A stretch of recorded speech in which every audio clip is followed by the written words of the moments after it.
Francis named Cardinal Robert McElroy to be the Archbishop over Washington, D.C. The promotion comes on January 6, 2 weeks before President-elect Donald Trump is inaugurated. 70-year-old McElroy was the outspoken bishop from San Diego who had criticized Trump's deportation plans since his first term. For a religious leader to question a person's faith is disgraceful. I'm proud to be a Christian, and as president, I will not allow Christianity to be consistently attacked and weakened. ¿Qué tal, amigos? Sean bienvenidos a Políticamente en Desacuerdo. Por un momento quiero que se imaginen esto. El Papa Francisco, el líder espiritual de millones, enfrentándose al hombre que una vez gobernó la nación más poderosa del mundo y que lo está a punto de hacer de nuevo, Donald Trump. Yo sé que suena como una trama de una película, pero no, amigos, está sucediendo en la vida real. Y no es un simple intercambio de opiniones.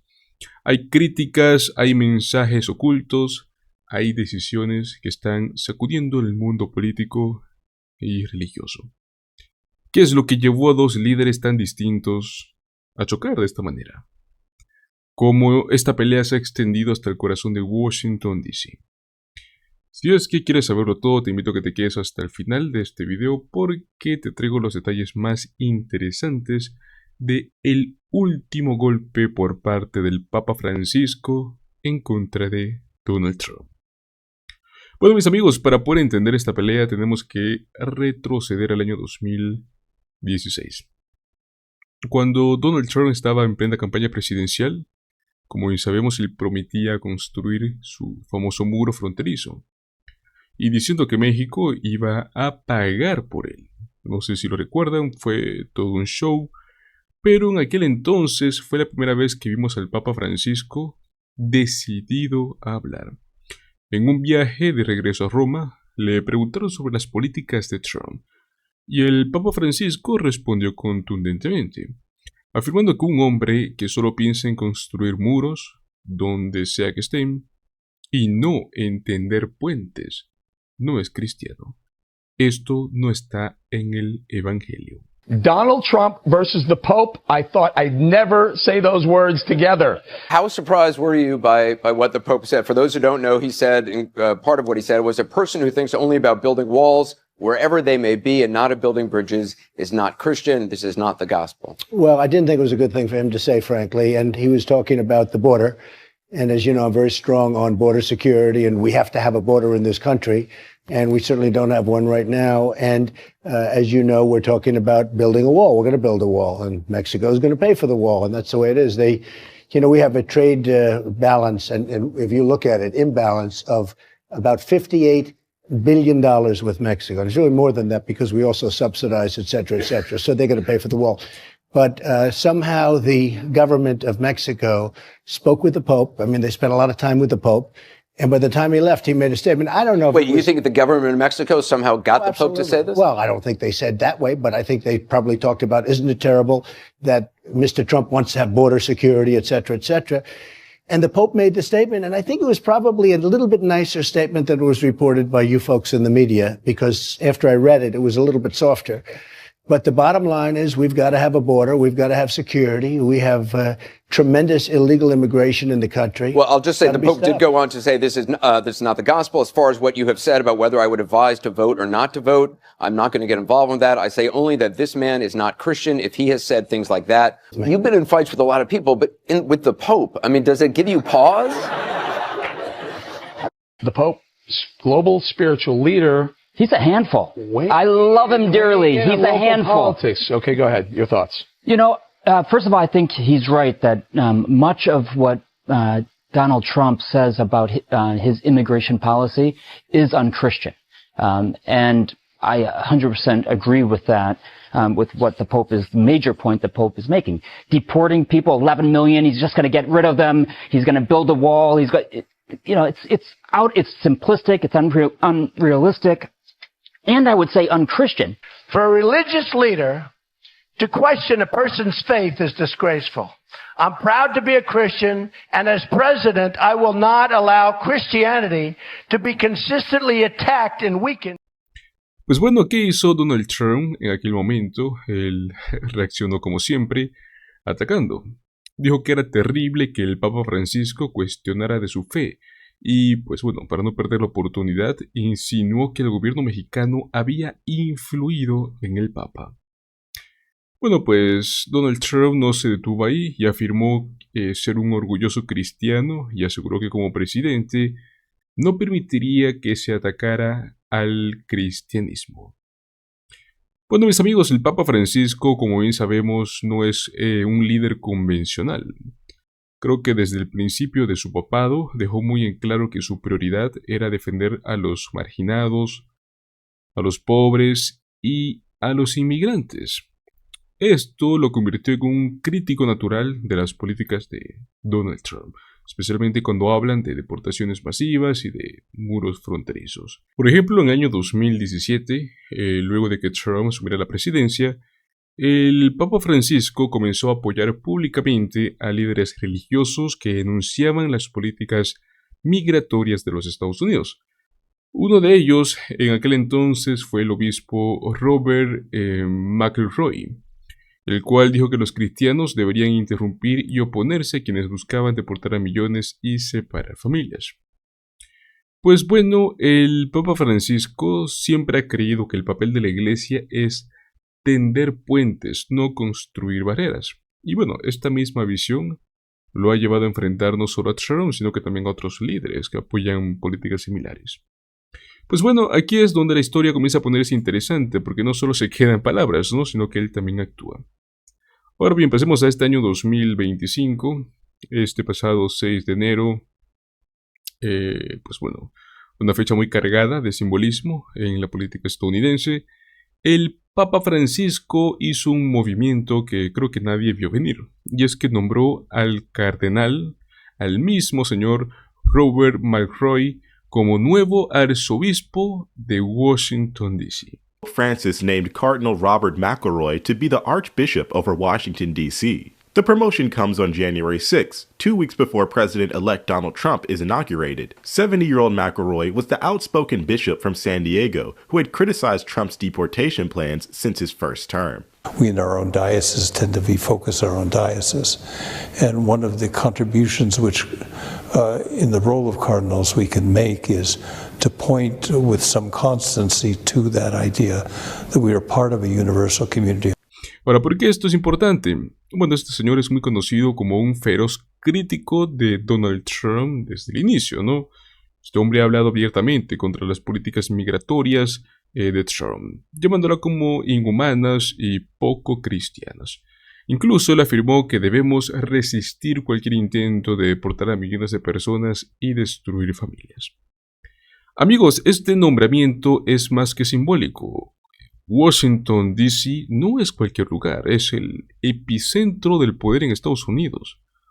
Entonces, poner a un crítico tan abierto y con tanto poder sobre Trump en esta posición es como enviar un mensaje directo a él.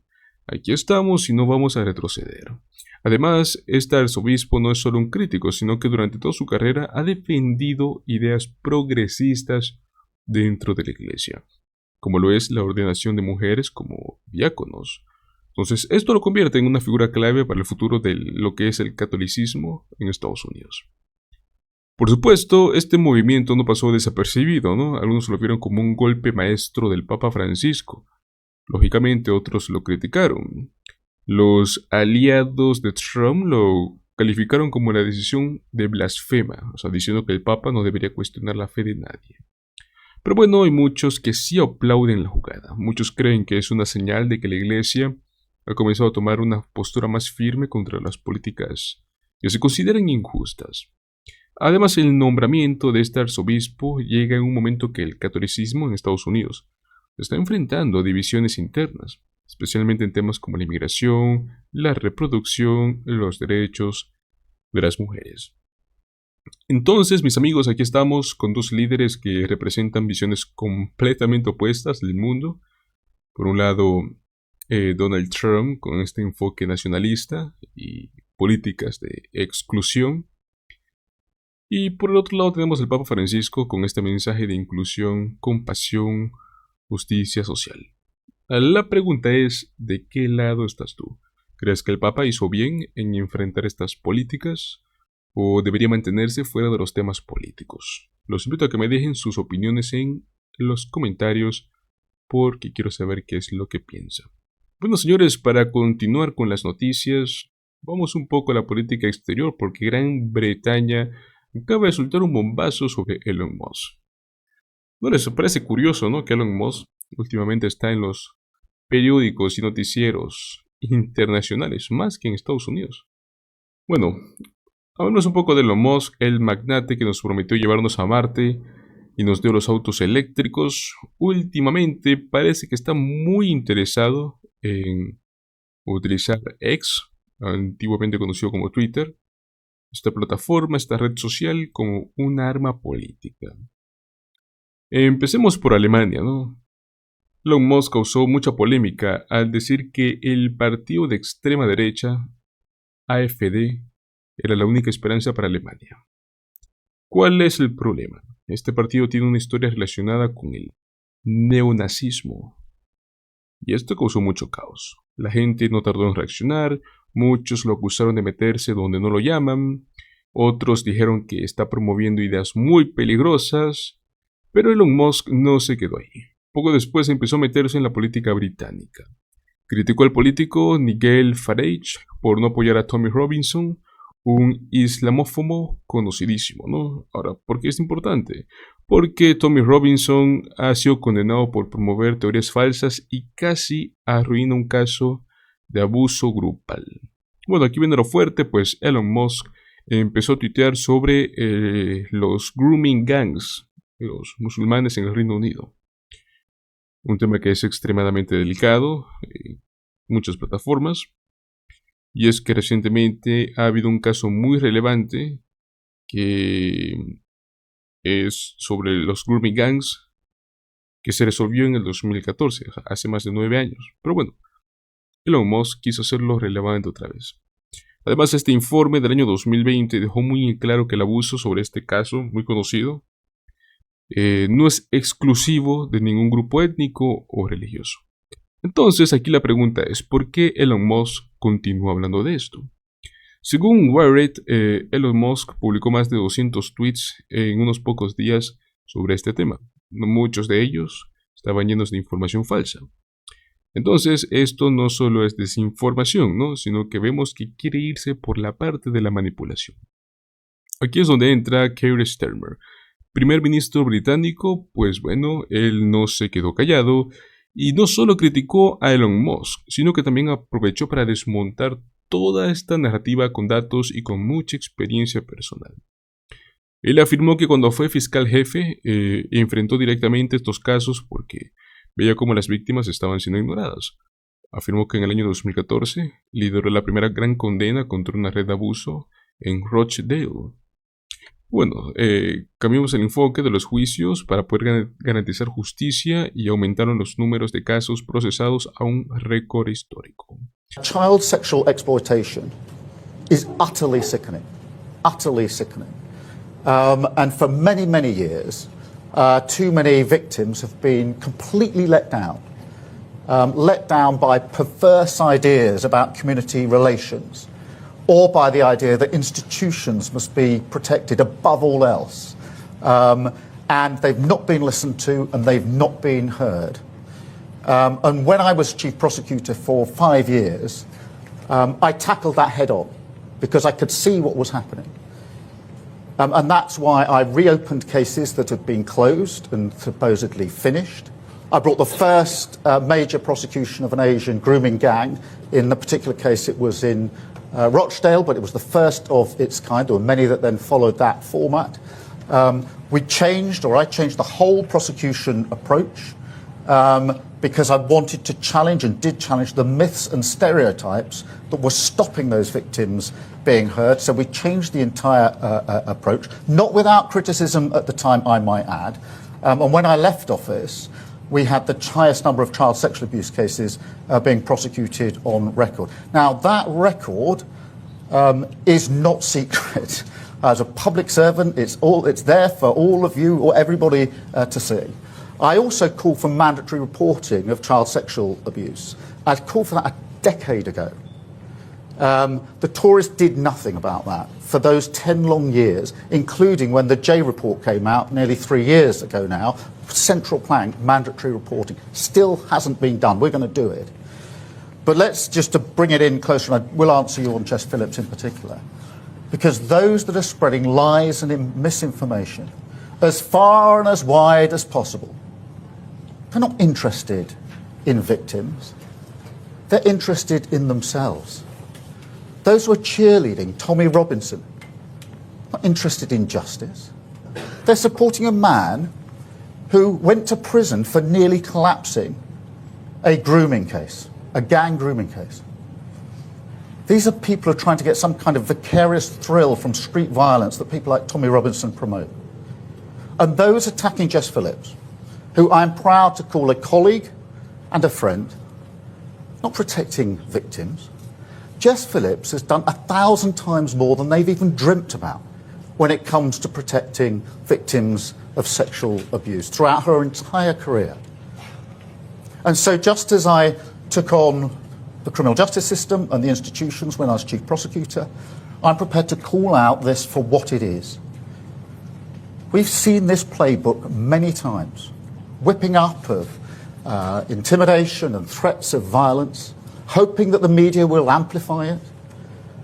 Now, Jess Phillips does not need me or anybody else to speak on her behalf.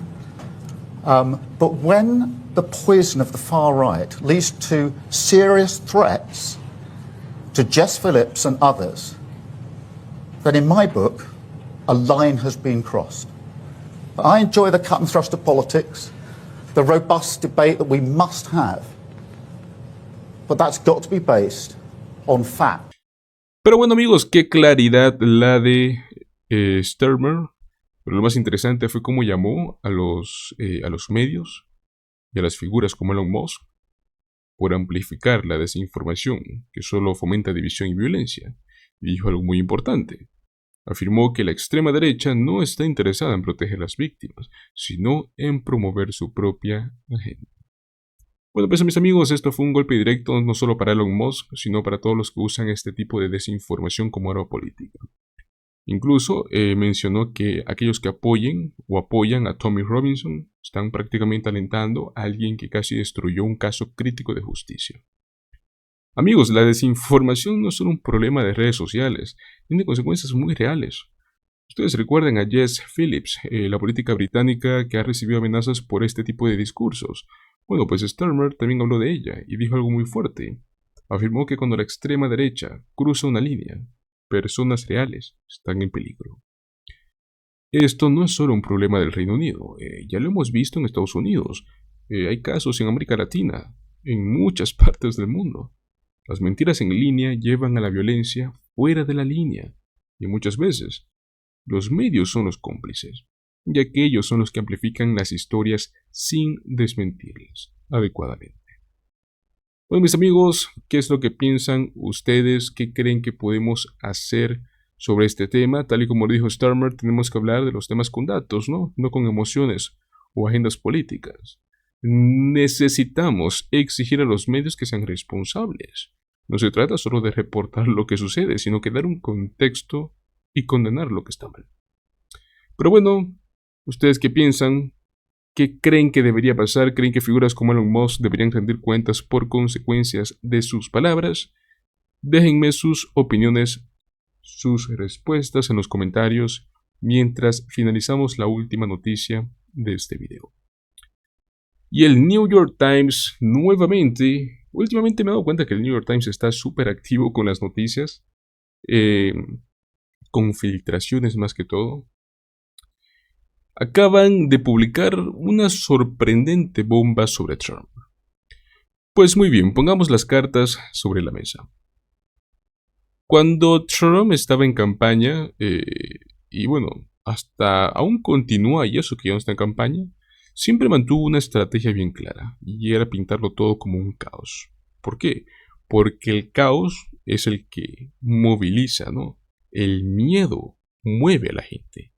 ¿Ustedes se acuerdan de esas frases que decía? Por ejemplo, evité la Tercera Guerra Mundial. O también esta otra palabra que es, si no hubiera ganado estaríamos en una crisis como la de 1929, con millones de muertos. I will prevent World War III, and you are very close to World War III. If I didn't win, you would have a crash like the crash of 1929. You wouldn't have inflation. A lot of great things would have happened, but now you have millions and millions of dead people. Amigos, si no supiera que es un político, pensaría que está escribiendo un guión de película. Un desastre. Pura ciencia ficción. Pero bueno, aquí viene lo interesante porque estas frases, por más exageradas que sean, funcionan. Su base de seguidores leales las repite como si fuesen verdades absolutas. ¿Y saben por qué funcionan? Porque cuando tú siembras miedo, logras que la gente se aferre a ti como si fueses la única solución.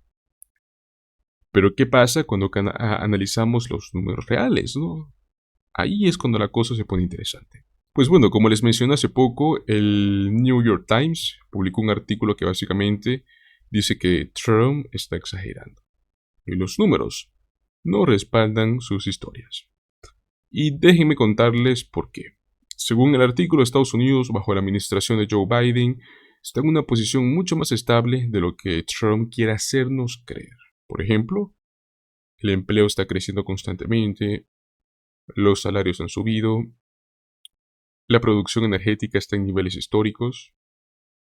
Y aquí viene un dato que a mí me voló la cabeza. El desempleo está en uno de los puntos más bajos, incluso si lo comparamos con momentos antes de la pandemia. ¿Qué significa esto? Que aunque Trump dice que el país es un desastre, los números cuentan otra historia. Pero claro, pues a Trump, con él no se trata, ¿no?, de los datos. Para él no le sirven esas cosas. Se trata de las narrativas. Él sabe que repetir constantemente frases de miedo y crisis funciona. Y amigos, exactamente es eso lo que está haciendo. Pues bueno, ahora cambiemos un poco al enfoque que vimos el 6 de enero, ¿no? ¿Qué significó esta fecha? Y es que exactamente hace 4 años, 2021, se vivió uno de los momentos más oscuros en la historia reciente de los Estados Unidos, que es la famosa insurrección en el Capitolio. Muchas figuras políticas estuvieron recordando ese día. Por ejemplo, Nancy Pelosi, expresidenta de la Cámara de Representantes, dijo algo muy fuerte. Afirmó que es triste y casi enfermizo que Donald Trump siga diciendo que ganó las elecciones de 2020. There seems to be a continued effort to claim that he won in 2020. It's really sad. It really is sad.